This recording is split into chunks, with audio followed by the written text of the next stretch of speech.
Alice, first off, welcome to Swansea City. How excited are you to be here? Yeah, really excited. Obviously, it's a brand new role for the club, so it's a privilege really to come in and take that up. Massive football fan. You know, I've got a kind of history of playing when I was younger, and to kind of take up this role, which is hopefully going to make a huge difference to women and girls football, not only in Swansea but beyond, is super exciting for me, and really can't wait to get going. Of course, it's been a bit of a long process, a thorough process, long discussions. How much has that excited you for the role? Hugely. It was probably one of the main reasons I took it up. I spoke to Andy and Ken and also Paul kind of through the interview process.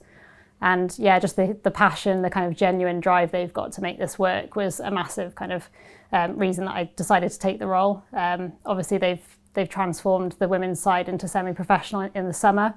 And that points to, you know, as I said, a genuine kind of passion and belief that this can work for the women's team.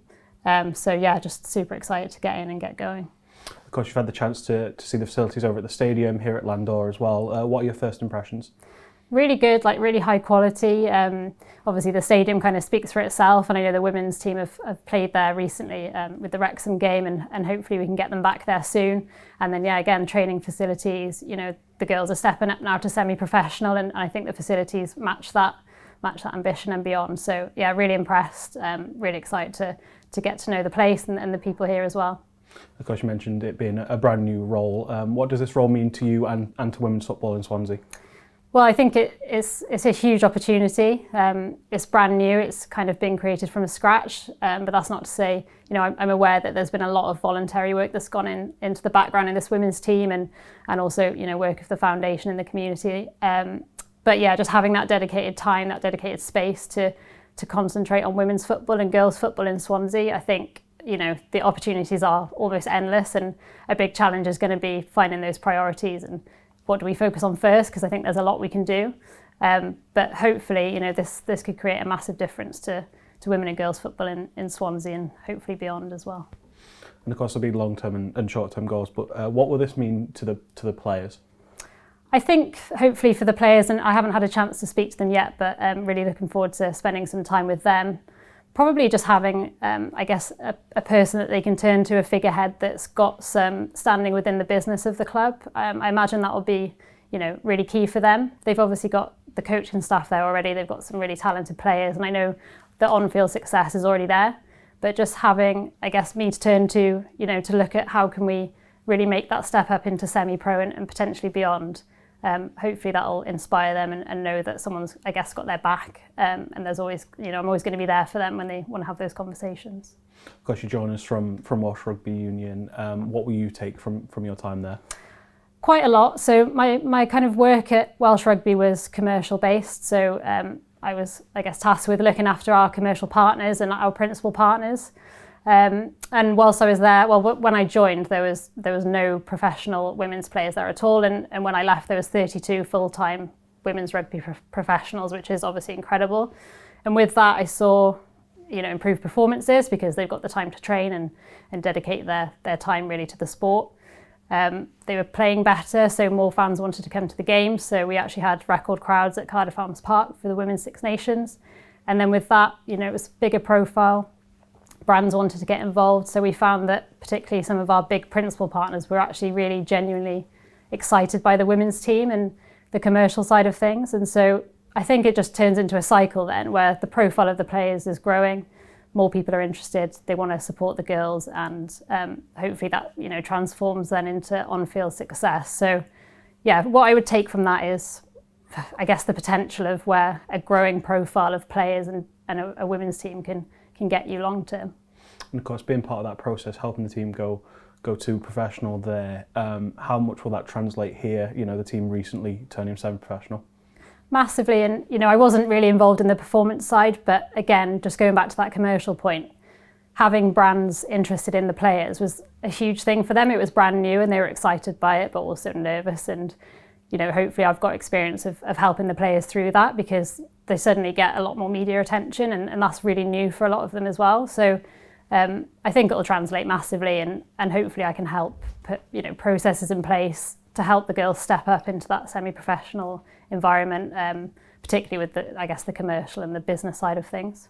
How important is it for the players to have gone semi-professional this year, not only for them, but also to send that message about women's football? Yeah, really important because, you know, we've talked about the profiles growing, so there's going to be more things for them to do with the media, with the commercial side, and so, you know, they need the time to train properly and focus on their football, and obviously turning semi-professional means hopefully they get a little bit more time to do that outside of their other work.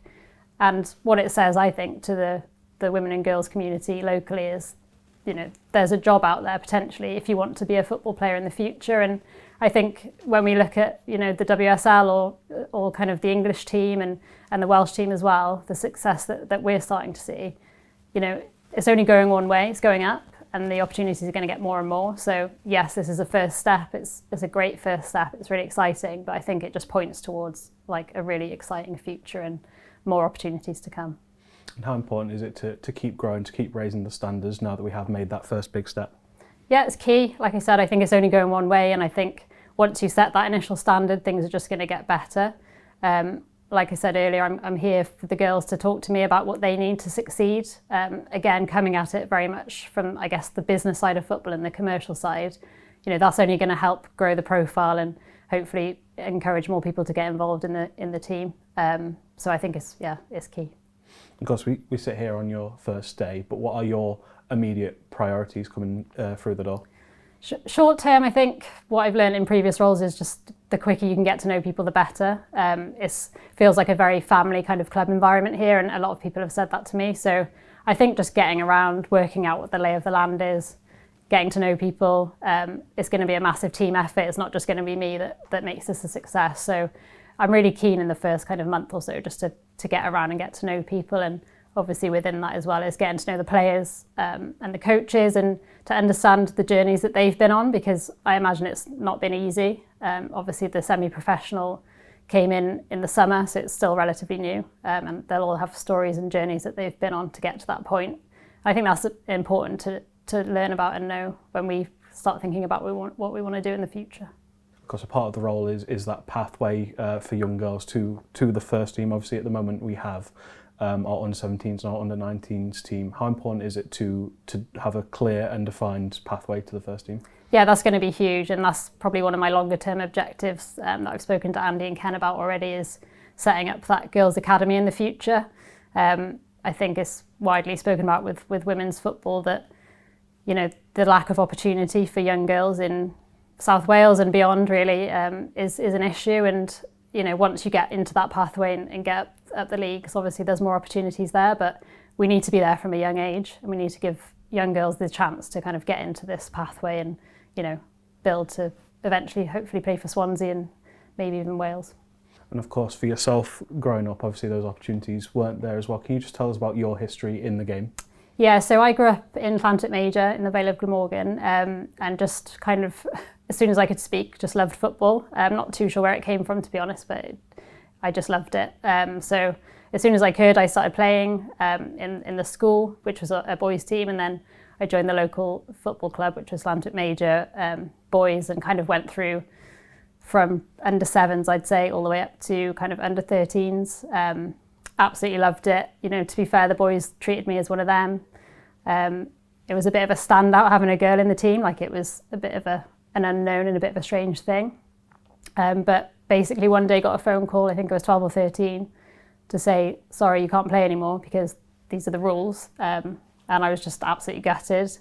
And there kind of really was nowhere for me to go from there. So to cut a long story short, I ended up kind of stopping playing football then until I ended up picking it back up at university. But when you look at that age of kind of 13, 14, 15, it's a massive, you know, it's an important age for girls. And I think looking forward now, like, are there opportunities to keep girls in the game at that age? Because unfortunately I didn't have that. And I kind of, like I say, I dropped off. So again, that feeds back into why I wanted to do this role, because those opportunities weren't there for me. And hopefully we can, you know, create more of those opportunities for girls growing up now. And to have the women being that role model, that example to the young girls, how important is that as well? Yeah, massive. I mean, when I was growing up watching football, you know, if you'd asked me who my idols were, it would have been men's players, you know, David Beckham, Thierry Henry. I probably couldn't have named any women's players at that point. You know, you're talking kind of late 90s, early 2000s. I think now, you know, Wales have got some huge stars that, you know, we can all probably list off, and then Swansea themselves have got some really big players. And I know, like, for example, Katie is like a huge figure here for the women's team. And if we can get people like Katie out, you know, into the community and inspiring girls, then obviously I think the results are going to be more girls wanting to play football, and that's ultimately what we want. And from, obviously you mentioned the cultural side of it, what sort of things would you be looking for? I guess an openness and a drive to make this work. You know, we've all got to pull together to drive the profile of the team. I think we want to get more people down to games, you know, because again, it just pays back into that cycle that I talked about of more people coming, you know, the players getting bigger profiles, more girls being inspired and then taking up football. And it's also important, I think, for, you know, young boys to come down and watch and see that women can be these incredible professional athletes, which they are. And, you know, those boys will grow up to see women's football as, you know, equal to men's. It's a, you know, societally, that's actually a really important piece, I think, and that we shouldn't only be focusing on getting young girls and women to games. You know, boys are key to that as well. Of course, the side have a history of success, 6 times champions in Wales. How important is it to keep that short-term success rolling? Hugely, because that's where I guess the initial interest comes from when we're looking at media and the commercial side of things and getting people down to games. You know, they want to watch a successful team, and I know the Swans have had amazing success in the past, and I'm sure that will continue into the future. And I'm just personally really looking forward to getting down to the games and watching the girls play. And how important is it to balance the short-term success whilst also continuing to push for those goals? Really important. You know, on-field success is key for the Swans, and as I said, they seem to be kind of cracking on with that already and doing really well. And then long-term, you know, we don't want to get in the way of the football, but I think, as I said, if we can work closely with the players and the coaching staff, we can build something really important here. And obviously, you'll be looking to set out short-term and long-term goals. At the moment, what do those look like for you? Short-term, I think I kind of mentioned just getting around the place, understanding, you know, what's happened here in the past with women's football and where we see the future going. As I said, I think different facets of the club are going to be really important for me to get to know. So you've got everything from the players, the staff, you know, the foundation, media, commercial. There's a lot going on here, and I think, you know, I need to win people over. And well, I say win people over, to be honest, everyone seems really excited about this prospect. So I think it's just getting everyone pulling in the right direction. And then long term, I know, as I mentioned, Andy's really keen to get the academy set up for the girls, which is obviously huge in terms of bringing in, you know, stars of the future, if you like. And then with my background, I think the commercial opportunity is huge. So I'd like to think long term, you know, I'll spend a bit of time with Rich, but potentially developing a commercial strategy that is kind of suited towards the women's team, almost as a separate entity, because it's a different product, it's a different audience. There's so much we can do with that, I think, and that will be something that I'd like to look at long term. Thank you very much, Alice, and welcome to Swansea City. Thank you very much.